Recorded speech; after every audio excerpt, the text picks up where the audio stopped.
Vous savez qu'on est dans notre série toute l'année 2023, après Jésus-Christ, avant Jésus-Christ, où on désire vraiment devenir plus conscient, rehausser, découvrir la puissance que ce que ça signifie, la vie après Jésus-Christ. Pas juste dans le monde, qui vit ça depuis 2000 ans progressivement, mais dans nos vies personnelles. Et c'est ça qu'on découvre depuis janvier,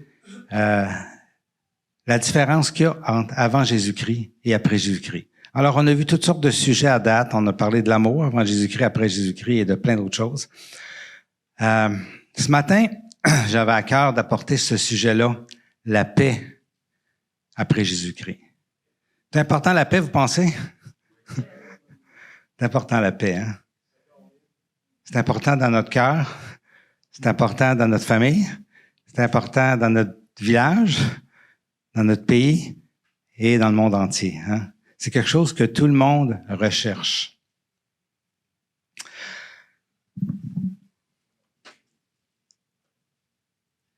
Si je vous amène la paix après Jésus-Christ, c'est parce qu'il existe une paix avant Jésus-Christ.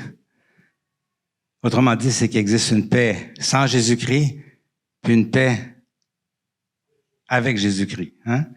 Et c'est pas, on surprend pour personne en disant ça, parce qu'il y a-tu juste les croyants qui parlent de paix? Les athées aussi parlent de paix. Alors que la paix, c'est un sujet qui est important partout dans le monde. Donc, tout le monde en parle. L'Ancien Testament en parle et le Nouveau Testament en parle aussi, hein?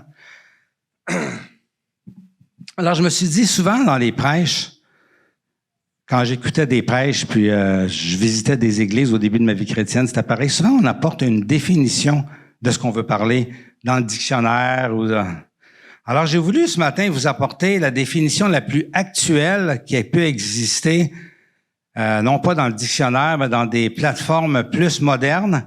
Alors, je vais vous donner la définition de ChatGPT de c'est quoi la paix. Connaissez-vous ça, ChatGPT? Ah, peut-être que là... Moi, j'ai mes enfants sont tellement techno que... On en parle aux nouvelles aussi. C'est l'intelligence artificielle, actuellement. Et l'intelligence artificielle est de plus en plus utilisée. Tu y poses des questions, puis il te répond. OK? En fait, ce qu'elle fait, c'est qu'elle recouvre... Elle fait un parc. Tu sais, quand vous faites Google, vous faites une question sur Google... Bon. Mais ChatGPT, elle va chercher Google, Bing, tout ça. Elle va tout chercher ce qui existe sur le web en une fraction de seconde. Puis elle te fait un résumé de tout ça, puis elle t'apporte une réponse. Est-ce que vous pensez que c'est parfait, ChatGPT? Juste donner un exemple. Mon gendre, Luc Bélanger, il a posé la question. Il dit 5 plus 8. ChatGPT a répondu 13. Fait que Luc, il voulait voir... Il a reposé une question, il dit « Non, ça fait pas 13, ça fait 12. » Fait que là, à sa grande surprise, ChatGPT dit « Ah, je m'excuse, t'as raison, ça fait 12. » Donc, c'est pas encore parfait. Mais, en tout cas, c'est vraiment, pour le vrai, là, dans les moteurs de recherche, c'est vraiment ce qu'il y a de plus moderne. Alors, on va lire ce que ChatGPT nous dit.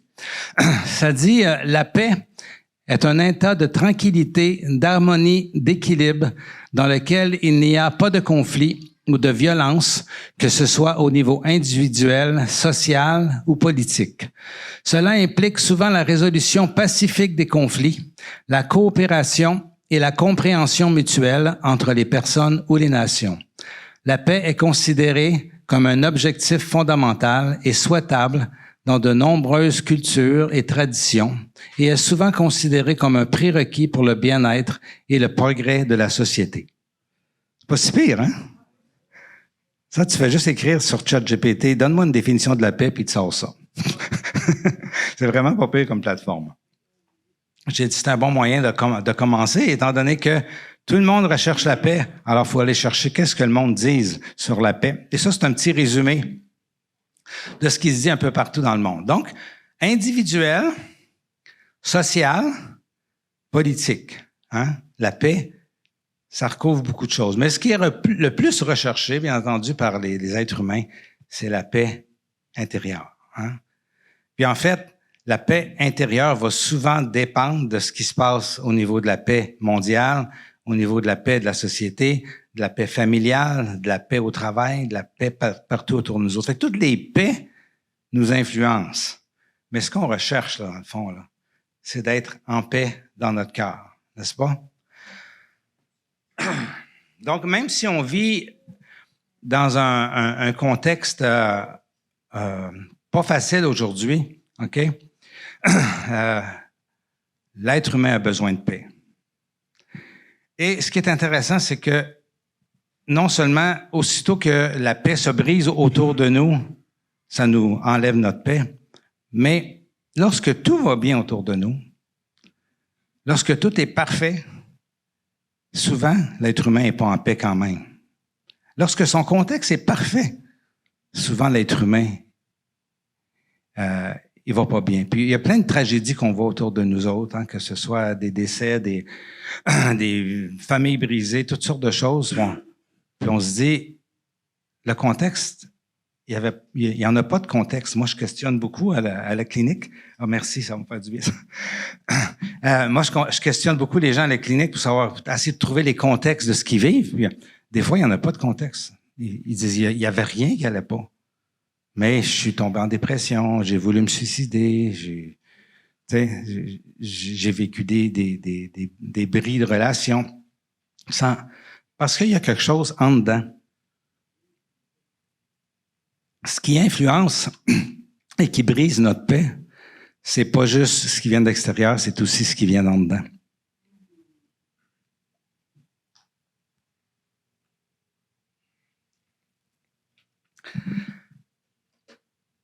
Savez-vous ça? J'ai fait une petite recherche et dans toutes les langues du monde entier, le mot paix existe. C'est pas vrai pour tous les mots. Il y a des mots qui existent juste dans certaines langues, mais le mot paix existe dans toutes les langues du monde entier. Dans tous les peuples parlent de paix et tout le monde recherche la paix.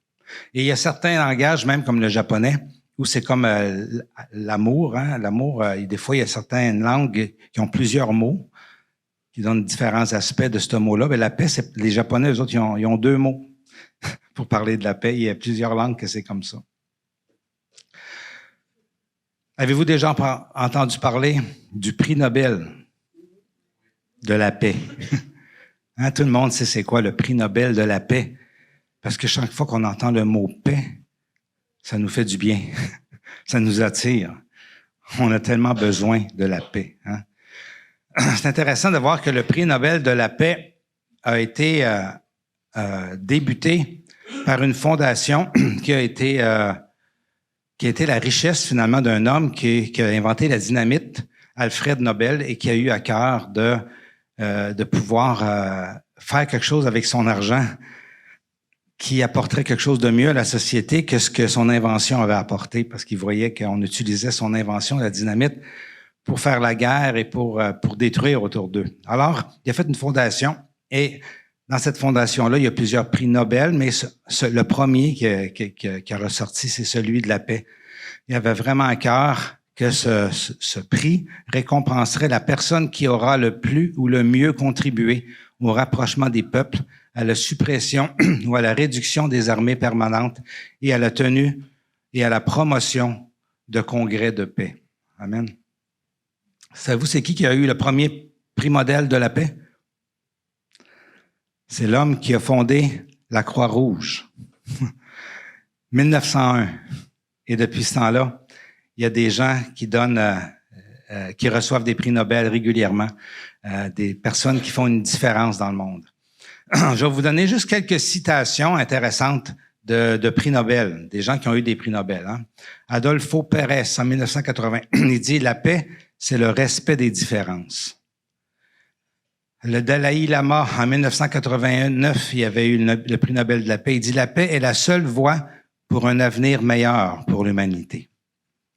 Gandhi, en 1948, prix Nobel de paix, « Il n'y a pas de chemin vers la paix est le chemin ». Nelson Mandela, « La paix est un bien précieux qu'il faut protéger sans relâche ». Mère Teresa, le prix de la paix est la tolérance, la compréhension, la générosité et l'amour. La paix coûte moins cher que la guerre. Les victoires obtenues par la violence sont des victoires qui sont sans gloire. Et Jimmy Carter, qui a eu le prix Nobel de la paix en 2002, il dit « La paix n'est pas un événement, c'est un processus.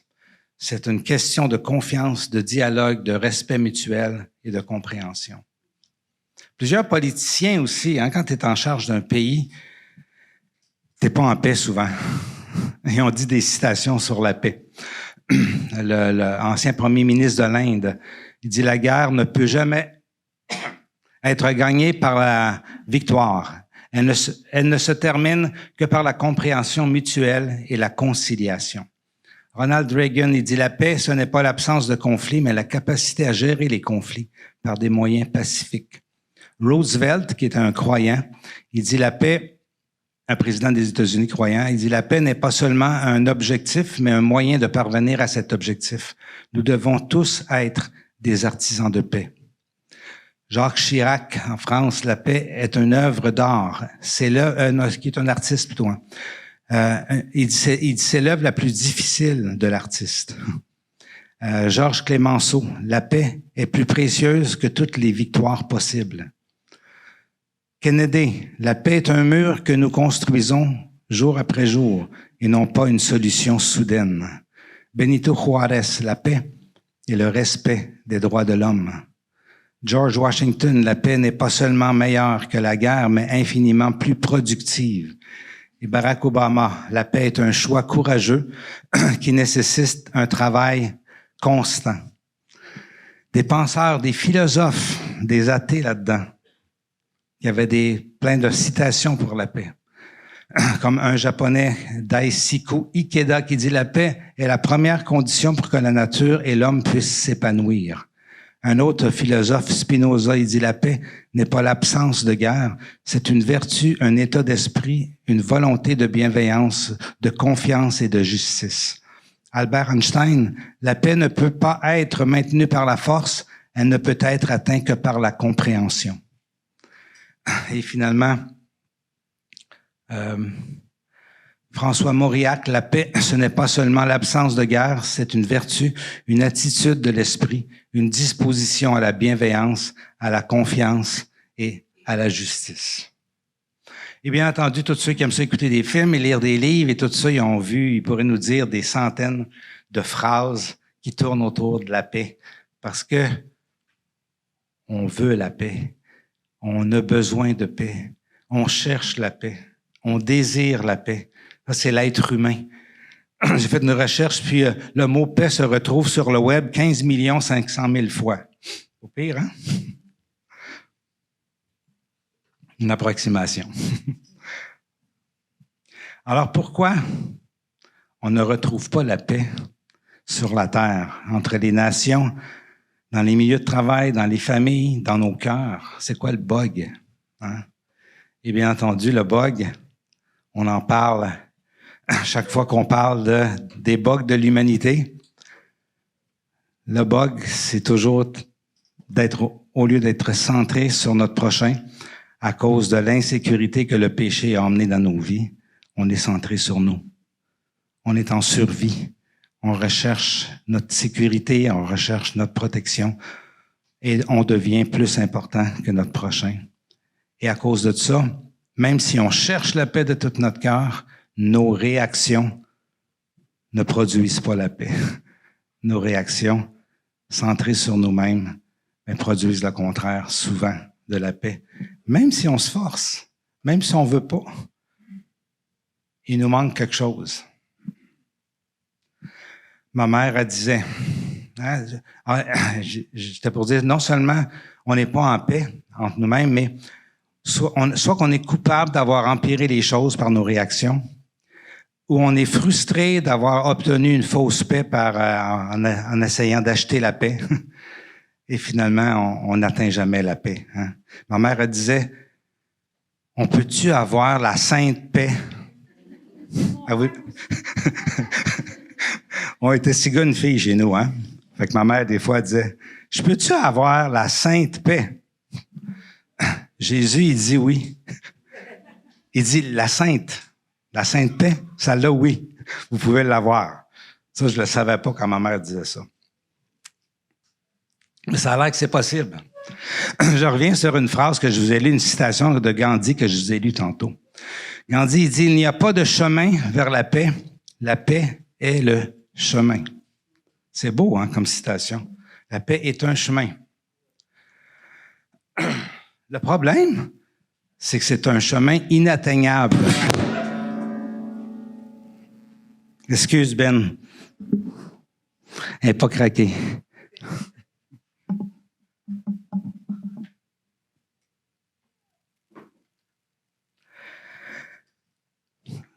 Excusez. Le problème, c'est qu'elle était inatteignable. Il est inatteignable, ce chemin-là de paix. Hein?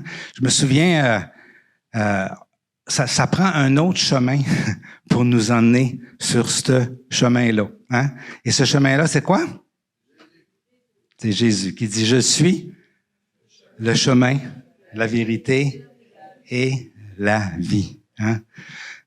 J'ai passé un bon temps avec Robert Landreville, qui, je sais pas si es-tu ici, Robert, ce matin? Non. Il vient de temps en temps. Il y en a qui le connaissent. Il dit, hey, j'ai entendu quelque chose d'incroyable qui m'a vraiment frappé. Et j'ai entendu que Jésus, c'était le chemin. C'est la porte vers Dieu. Il dit, good. Je suis content que tu aies entendu ça, Robert. Parce que c'est ça la clé.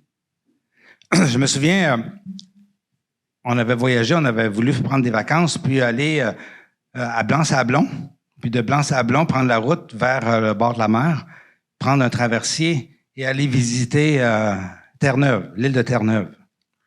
Problème, c'est que c'est bien beau le chemin de Blanc-Sablon qui nous amène au traversier, mais il n'y a pas de chemin qui se rend au chemin de Blanc-Sablon. Heureusement, j'avais dans ce temps-là un petit avion, puis je me suis rendu en avion. J'avais besoin d'un autre véhicule pour m'emmener sur le chemin de Blanc-Sablon pour pouvoir aller. Sinon, ça aurait été impossible. Si j'aurais voulu partir avec mon char pour me rendre là, il n'y en avait pas de chemin. Jésus, c'est le chemin qui nous mène au chemin de la paix. Et de là, oui, le chemin de la paix peut emmener la paix. Mais on a besoin, premièrement, du chemin qui est Jésus-Christ. Et après Jésus-Christ, c'est tout.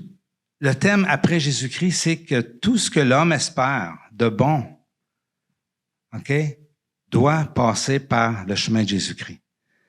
Tout ce qu'on espère pour être heureux, pour être bien dans notre peau, on n'a pas le choix. Il y a juste un chemin qui mène à tout ce qu'on désire avoir et qu'on réussit jamais à atteindre par nous-mêmes. Et ce chemin-là, c'est Jésus-Christ.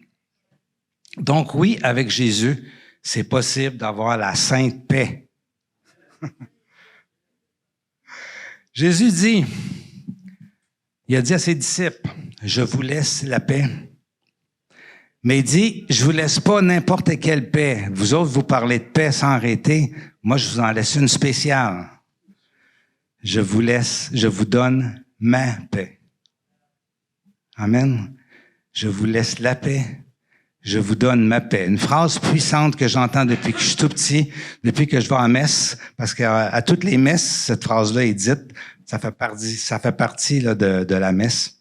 Je vous laisse la paix. Je vous donne ma paix. Amen.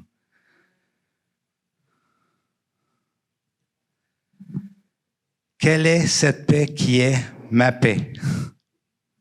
Lorsque Jésus a dit ça à ses disciples, est-ce que c'est un mot qui était étranger pour ses disciples, vous pensez? On a dit que tous les peuples parlent de paix, mais en plus, ses disciples étaient juifs. Les Juifs, là, leur façon de se saluer, c'est shalom. C'est paix. Non seulement ils parlent de paix, mais ils disent le mot paix à journée longue chaque fois qu'ils rencontrent quelqu'un. Shalom. Paix, paix, paix, paix. Ça faisait partie de leur vocabulaire constant. Et Jésus leur dit, à eux autres qui parlent tout le temps de paix, je vous laisse la paix, je vous donne ma paix. La paix de Jésus, on sait que Jésus, c'est Dieu. Jésus est le créateur de l'univers. Jésus est celui qui a parlé à Moïse. Jésus est celui qui a inspiré la parole de Dieu. Il est la parole de Dieu. La paix était annoncée depuis Moïse jusqu'à Jésus-Christ. Depuis 2000 ans qu'on annonçait la paix au peuple juif et le Messie, bien entendu. Et les deux allaient ensemble. OK? Le peuple juif avait hâte que le Messie arrive pour trouver la paix. Peut-être que c'était la délivrance des envahisseurs qui cherchaient. Ils n'avaient peut-être pas compris que c'était la délivrance du péché, la paix d'esprit, mais ils cherchaient la paix. Ils voulaient cette paix-là. Ils avaient hâte que le Messie arrive. J'ai fait des recherches, puis je me suis dit, Jésus est la paix. Donc, probablement que dans le Nouveau Testament, le mot paix est employé beaucoup plus souvent que dans l'Ancien Testament. Mais à ma grande surprise, dans l'Ancien Testament, 427 fois, le mot paix est là, et dans le Nouveau, 90 fois seulement. Et là, je me suis dit, à réfléchir, je dis, pourquoi que ça serait de même? Mais en fait, c'est parce que l'homme espère la paix. Et 427 fois, on annonce la paix dans l'Ancien Testament. Mais dans le Nouveau Testament, la paix est arrivée avec Jésus-Christ. On la vit au lieu d'en parler, au lieu de l'espérer, au lieu de l'annoncer. Bon, on l'annonce aussi à ceux qui la connaissent pas. Mais on vit cette paix-là en Jésus-Christ. Amen. C'est ce qui fait toute la différence. Donc, on va explorer ensemble un peu la paix qui était annoncée. Donc, 427 fois, je vous amène pas 427 versets ce matin. Mais il y a plusieurs auteurs de l'Ancien Testament qui annoncent la paix et qui a fait que les Juifs se disent shalom, shalom, et qui espèrent cette paix-là. Dans Isaïe 26, après avoir parlé d'une période future de salut, voici ce que dit le prophète. Il dit, ce jour-là, on chantera ce cantique dans le pays de Juda.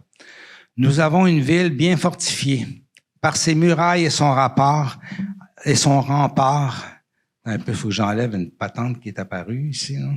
OK. Par ses murailles et son rempart, il nous accorde le salut. Ouvrez les portes et laissez entrer la nation juste, celle qui reste fidèle. Puis il continue en disant, à celui qui est ferme dans ses intentions, tu assures une paix profonde parce qu'il se confie en toi. Parce qu'il se confie en toi, tu procures une paix profonde. À qui? À ceux qui confient en Dieu. Okay? La confiance en Dieu, ça apporte la paix. Donc, la paix annoncée était conditionnelle de confier en Dieu. C'est dur de confier en Dieu qu'on ne voit pas. Mais Jésus est venu révéler le Père. Il est venu faire les œuvres du Père. Il a apporté de la guérison, des miracles, des prodiges. Il a ouvert le ciel pour que l'Esprit vienne vivre en nous. Là, c'est plus facile de confier en Dieu quand on vit ce contact étroit avec Dieu. La paix après Jésus-Christ, c'est la paix qui vient de l'Esprit, qui nous aide à confier, parce qu'on peut se reposer malgré tout ce qui se passe, sur dire, Dieu, tu es en contrôle. On confie en toi. On comprend pas tout ce qui se passe, mais on se repose sur toi. La paix. Hein? Il continue ainsi, il dit, placez votre confiance en l'Éternel pour toujours, car l'Éternel, oui, l'Éternel est le rocher perpétuel. Il a abattu ceux qui habitaient les hauteurs. Il a précipité jusqu'à terre la ville inaccessible. Il lui a fait mordre la poussière. Elle est piétinée par les pauvres, par les plus faibles. Le sentier du juste, c'est la droiture. Tu prépares une trace bien droite pour le juste. Et il continue comme ça jusqu'au verset 12. Et il dit, Éternel, tu nous assures la paix, puisque tout ce que nous faisons, c'est toi qui l'accomplis. Ça va ensemble. Confier en Dieu et savoir que c'est Dieu qui accomplit tout. Dieu nous dit sans arrêter, faites-moi confiance. Reposez-vous sur moi. Déchargez-vous sur moi, je prends soin de vous. Venez à moi ceux qui sont fatigués et chargés, je vous donnerai du repos. Lorsqu'on confie en Dieu et lorsqu'on sait qu'il accomplit tout ce qu'il dit, la paix vient en nous. Amen. Donc Jésus est venu pour nous montrer le Père, nous révéler ce papa-là dans lequel on peut confier. Et il nous donne son esprit. Dans le psaume 4:9, David dit, « Je me couche et aussitôt je m'endors en paix. Car en toi, attends un petit peu, je suis en train de le perdre. Non, car c'est toi seul, Éternel, qui me donne la sécurité dans ma demeure. Je peux me coucher en paix parce que même si ça va mal autour de moi, je sais que tu es là, que tu prends soin de ma nuit de sommeil, que tu vas être avec moi, puis tu prends soin aussi de tous mes problèmes que je te confie. » Amen. Ces psaumes-là annonçaient la paix qui vient du fait que Dieu est en contrôle. Le psaume 29:10, il dit, « L'Éternel était sur son trône lors du déluge.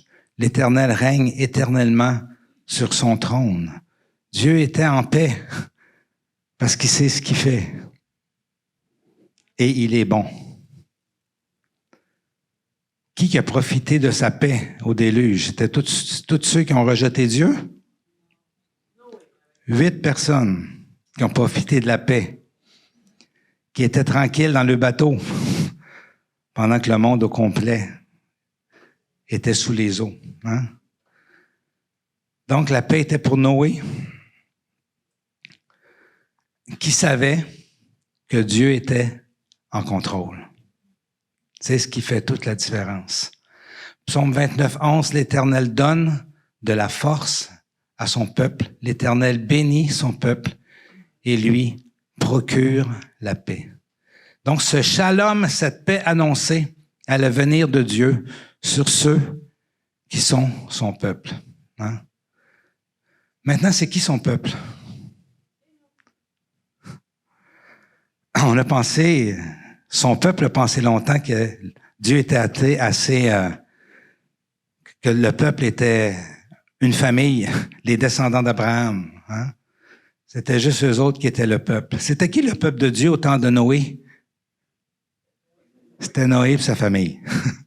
C'était juste eux autres. Il y avait 8 personnes qui faisaient partie du peuple de Dieu au temps de Noé. Au temps de l'Ancien Testament, il y avait les Juifs qui faisaient partie. Mais on est interpellé par quelque chose que Jésus dit lorsqu'il vient et qui brasse un peu ces Israélites qui croient que c'est juste eux autres, le peuple de Dieu. Il dit, quelqu'un qui lui dit, « Ta mère et tes frères sont dehors. » Mais Jésus répondit à celui qui parlait, « Qui est ma mère? Qui sont mes frères? » Puis il tendit la main vers les disciples et dit, « Voici ma mère et mes frères. En effet, celui qui fait la volonté de mon Père céleste, celui-là est mon frère, ma sœur, ma mère. » Jésus donnait une nouvelle définition du peuple de Dieu. Le peuple de Dieu, c'est celui qui fait sa volonté. C'est lui le peuple de Dieu. Ça n'a pas d'ethnie, ça n'a pas de descendance. C'est simplement ceux qui font la volonté de Dieu. De tous les temps, c'est comme ça. La paix est pour son peuple. La paix est pour vous, peuple de Dieu. Amen. Ça dit dans Psaume 119, 165, « Il y a beaucoup de paix pour ceux qui aiment ta loi, et rien ne les fait trébucher. » C'est quoi la différence entre cette paix avant Jésus-Christ et cette paix après Jésus-Christ? Le problème, c'est qu'avant Jésus-Christ, l'homme aimait la loi de Dieu, mais il avait de la difficulté à la suivre. Il ne la suivait pas. Il s'éloignait constamment. Parce que l'Esprit de Dieu n'était pas venu dans le cœur de l'homme. Parce que la honte n'avait pas été enlevée par le sacrifice de Jésus.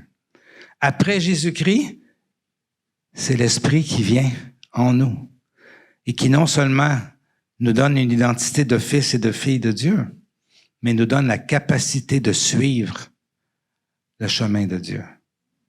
Parce que par nos propres capacités, c'est impossible. Donc, cette paix-là d'aimer la loi, elle peut vraiment être présente juste en ceux qui sont en Jésus-Christ. Donc, après Jésus-Christ. Amen. Un autre passage parle qu'il y a une autre condition pour avoir la paix. hein, c'est de trouver la sagesse. Heureux l'homme qui a trouvé la sagesse et l'homme qui possède l'intelligence. En effet, le bénéfice qu'elle procure est préférable à celui de l'argent. Et le profit qu'on en tire vaut mieux que l'or. Elle est plus précieuse que les perles. Elle a plus de valeur que tout ce qui pourrait désirer. Une longue vie est dans sa main droite. Dans sa gauche se trouve la richesse et la gloire. Et ça continue en disant, ses voies sont des voies agréables et tous ses sentiers sont des sentiers de paix. Elle est un arbre de vie pour ceux qui s'attachent à elle et ceux qui la possèdent sont heureux. C'est quoi la sagesse? Hein? La folie de Dieu est plus sage que la sagesse de l'homme. La sagesse, c'est Dieu lui-même. Il parle. La sagesse parle dans les proverbes. Hein? Et c'est Dieu qui parle. Donc, c'était vraiment accessible après Jésus-Christ. Parce que c'est Jésus-Christ qui nous a emmené son esprit, qui puisse vivre en nous, qui est aussi la sagesse, qui peut venir en nous et nous procurer la paix qu'on recherche tant.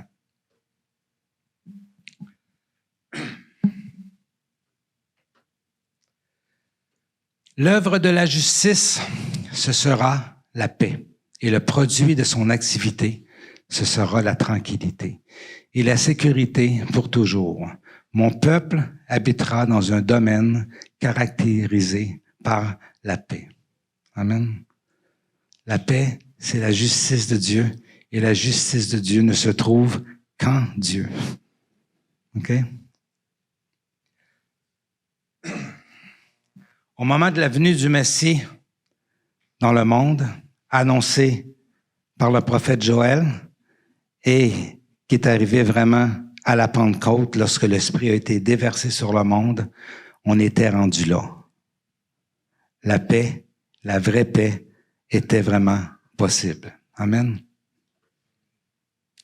Ésaïe en reparle un petit peu plus loin, alors qu'il décrit le Messie. Il dit qu'ils sont beaux sur les montagnes, les pieds de celui qui apporte de bonnes nouvelles, qui annonce la paix. Ça va ensemble, la bonne nouvelle, l'Évangile et la paix. De celui qui apporte de très bonnes nouvelles, qui annonce le salut. De celui qui dit à Sion, ton Dieu règne. Amen. 2000 ans d'annonce d'un Messie et d'une paix qui vient, OK, avec le Messie. Shalom, disait le peuple de Dieu. Shalom est arrivé en Jésus-Christ dans le monde. Dans le chapitre suivant, Ésaïe dit, mais lui, la chasesse, Dieu, Jésus-Christ, le Messie, il était blessé à cause de nos transgressions, brisé à cause de nos fautes. La punition qui nous donne la paix est tombée sur lui et c'est par ses blessures que nous sommes guéris. Fallait que Jésus vienne. Ça pouvait pas exister vraiment complètement avant Jésus-Christ. Mais il a tout pris sur lui. Et nous, notre bénéfice, c'est cette paix qu'il nous offre. Amen. Cette paix tant attendue. Donc, Jésus est arrivé sur terre pour apporter une paix plus vraie, plus puissante, plus profonde que les hommes espèrent et même demandent. Hein? Moi, c'est cette paix-là qui a changé ma vie. Quand j'ai été tourmenté pendant des années, j'ai cherché Dieu pendant des années, j'ai pas trouvé Dieu jusqu'à ce que je découvre dans la Bible que le contraire de ce que je pensais, que c'était Jésus qui était la porte pour trouver Dieu. Et j'ai résisté à ça pendant longtemps et la journée que j'ai dit, OK, je me rends. Je t'accepte Jésus comme la porte. C'est la première fois que j'ai senti cette paix-là. Et pour le vrai, cette paix-là, c'est ce qui guide ma vie depuis que j'ai l'âge de 25 ans, quand j'ai trouvé cette paix-là. Quand je m'éloigne, quand j'ai plus la paix, je sais que je suis loin de Dieu. Et je le cherche parce que je peux plus vivre sans cette paix-là. c'est la paix qui me guide. C'est la paix qui me restaure, qui me relève. Que quand tout est noir, qui me donne de la lumière. Que quand je pense que tout va mal, qui soudainement, je m'aperçois que non, finalement, ça va pas mal. Quand je pense que tout est perdu ou que je suis devant l'impossible, cette paix-là, de façon surnaturelle, se manifeste aussitôt que je tourne les yeux vers Dieu. Et à nouveau, j'ai espoir. Et je me demande même pourquoi que j'étais si tourmenté. Tellement elle est puissante, cette paix-là. C'est cette paix-là que Jésus nous a apportée. Amen. On va juste reprendre le passage que je vous ai apporté tantôt. Quand Jésus dit, « Je vous donne ma paix, je vous laisse ma paix. » Savez-vous c'est quoi le contexte de ce passage-là? Jésus a dit ça à ses disciples la journée qui était arrêtée le soir. Quand que Jésus a dit ces mots-là à ses disciples, il savait qu'il était pour être arrêté. Il savait qu'il était pour être crucifié, qu'il était pour être flagellé, qu'il était pour être cloué sur une croix. Il savait que ses disciples le lâcheraient tout, qu'on cracherait sur lui, qu'on le rejetterait. Il savait tout ça. Puis là, il leur dit, « Je vous laisse ma paix. Je vous donne ma paix. » Quelle paix! Tu sais que tu vas te faire crucifier, tu vas être arrêté, tu vas être rejeté par tout le monde, même à ceux que tu dis, « Je vous laisse ma paix », ils vont te lâcher, ils vont te renier. Dans ce contexte-là, il était très conscient de ce qui était pour arriver. Il dit, « Je vous laisse ma paix. Je vous laisse la paix, je vous donne ma paix. » Pourquoi? Quelle paix? C'est la paix de l'esprit. Cette paix surnaturelle qui ne dépend pas des contextes. Peux-tu avoir un contexte pire que celui-là dans ta vie que Jésus vivait cette journée-là? Mais Jésus, il dit, « Ma paix est plus puissante que tous ces contextes-là. Et je vous la donne. » Et Jésus savait que ses disciples étaient pour la recevoir bientôt, quand le voile du temple se déchirerait et que l'Esprit Saint deviendrait accessible pour eux. Amen. Elle est bonne, cette paix-là. On en a tellement besoin. J'en ai besoin d'un plus petit détail comme d'un plus gros détail. Je prends juste 2 minutes pour vous donner un petit exemple. Vous allez voir, je vous dis c'est banal. Vous savez, la semaine passée, j'étais avec ma gang de 6 petits-enfants. Moi, j'aime ça louer. Pour le vrai, là, quand je loue Dieu, là, ça me restaure l'âme. Fait que là, j'étais avec mes 6 petits-enfants en avant. Puis là, il y en a un qui arrive. « Ah, il me fait mal. » Pendant la louange. Là. Tu sais, je suis pendant la louange. Là, je les sépare. Puis là, je vois les mots, puis je me remets à chanter. La paix revient, tu sais. Puis là, il y en a un autre qui vient. « Là, moi, je vais pas m'asseoir à côté de lui, là. » OK, ben vous vous séparez, toi tu t'assois là, toi tu t'assois là. Puis là, je vais continuer à chanter. Je ressens encore cette paix-là.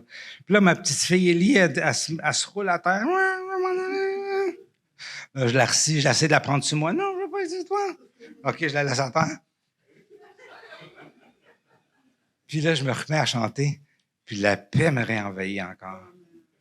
Tu sais, c'est un exemple banal d'une situation ordinaire, mais c'est cette même paix-là qui m'a traîné depuis l'âge de 25 ans jusqu'à aujourd'hui, puis qui fait que j'ai plus espoir en Dieu que jamais, parce que je le sais qu'il est fidèle, qu'il nous abandonne pas, il est toujours là pour nous autres. Il est bon. Oui, on peut l'applaudir.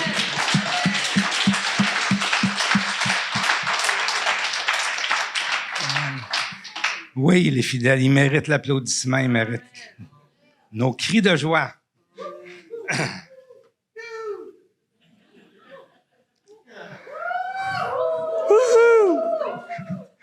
Amen. Je ne vous la donne pas comme le monde la donne. Que votre cœur ne se trouble pas et ne se laisse pas effrayer. Jésus savait ce qui était pour arriver. Il dit, prenez ma paix, je vous la donne. Elle sera pas beau ce qui va arriver, mais prenez ma paix. Paul il dit que la paix de Christ à laquelle vous avez été appelés pour former un seul corps règne dans votre cœur et soyez reconnaissants. C'était impossible avant Jésus-Christ. Mais maintenant, après Jésus-Christ, dans le temps de Paul, c'était impossible. C'était possible que la paix de Christ à laquelle vous avez été appelés pour former un seul corps règne dans votre cœur. Amen. Il faut demeurer en Christ. Dans ce temps-là, que ce soit un moyen de savoir que vous êtes vraiment Jésus-Christ quand ça va mal. OK? Quand ça va mal, puis vous n'avez plus la paix, dites-vous, j'ai besoin de revenir en Jésus-Christ. Cherchez Jésus par tous les moyens. Ouvrez sa parole, louez-le, priez-le. Dites-lui, Seigneur, j'ai besoin de toi. Si ça marche pas, prenez un temps de jeûne. Revenez en Jésus-Christ. Et sa paix, il va vous la donner. C'est garanti. C'est une promesse. Ce que Dieu promet, il le fait. Dans Philippiens, la paix de Dieu qui dépasse tout ce qu'on peut comprendre gardera vos cœurs et vos pensées en Jésus-Christ. Et c'est une des façons que la paix nous guide. Quand on s'éloigne de Jésus, on n'a plus la paix. On a dit, j'ai besoin de faire quelque chose. Elle revient en Jésus-Christ. La paix nous garde en Jésus-Christ. Parce que quand on s'éloigne et qu'on ne l'a plus, on revient en courant. Parce qu'on peut plus vivre quand on l'a connu sans cette paix-là. Amen. J'ai invité le groupe de louanges de venir, puis on va finir avec quelques versets. Ainsi donc, déclarés justes sur la base de la foi, nous avons la paix avec Dieu dans l'intermédiaire de notre Seigneur Jésus-Christ. Donc, premièrement, la paix que Jésus nous offre, c'est la paix dans notre cœur. Ça, c'est la première paix, la paix dans notre cœur. Ainsi donc, déclarés justes sur la base de la foi, nous avons la paix avec Dieu par l'intermédiaire de notre Seigneur Jésus-Christ. Et ensuite, on peut apporter la paix autour de nous.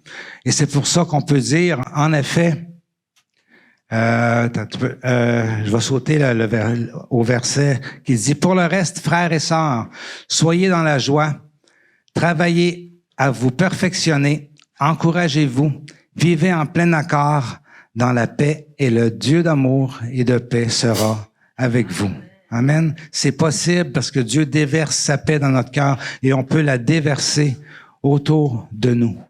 Heureux ceux qui procurent la paix, car ils seront appelés fils de Dieu. Jésus, quand il a dit ça, il savait qu'il était pour mourir pour nous, ouvrir le ciel et déverser son esprit afin qu'on puisse être ses artisans de paix et qu'on puisse être heureux d'être les artisans qui procurent la paix.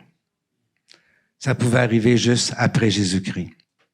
Le royaume est ici avec nous, en ce moment. Il est en vous qui avez Jésus. Et le royaume des cieux consiste. Ça dit en effet, le royaume de Dieu, ce n'est pas le manger, le boire, mais la justice, la paix et la joie par le Saint-Esprit. Amen. C'est vrai qu'on a un ennemi qui constamment voudrait nous enlever notre paix, mais regardez ce que Jésus dit. Ce que Dieu dit par Paul. Il dit, le Dieu de la paix écrasera bientôt Satan sous vos pieds. Que la grâce de notre Seigneur Jésus-Christ soit avec vous. C'est Dieu qui combat pour nous, c'est pas nous autres. Tout ce qu'on accomplit, c'est lui qui l'accomplit par nous et en nous. Il faut confier en lui et ainsi la paix restera en nous et gardera notre cœur en Jésus-Christ. C'est Dieu qui combat. Nous sommes appelés à la paix en lui faisant confiance. On veut la paix, on veut être des artisans de paix. Dieu nous a donné ce pouvoir, cet accès-là, cette onction par son Saint-Esprit. On peut changer le monde avec ce que Dieu a déversé en nous. La seule chose qui nous est demandée, c'est de demeurer en Jésus. Puis, habiter de la paix de Dieu, cette paix d'après Jésus-Christ, avec une simplicité de cœur, comme Mère Teresa, nous pouvons changer le monde peu à peu. Parce que comme elle a dit, la paix, ça commence par un sourire. Amen.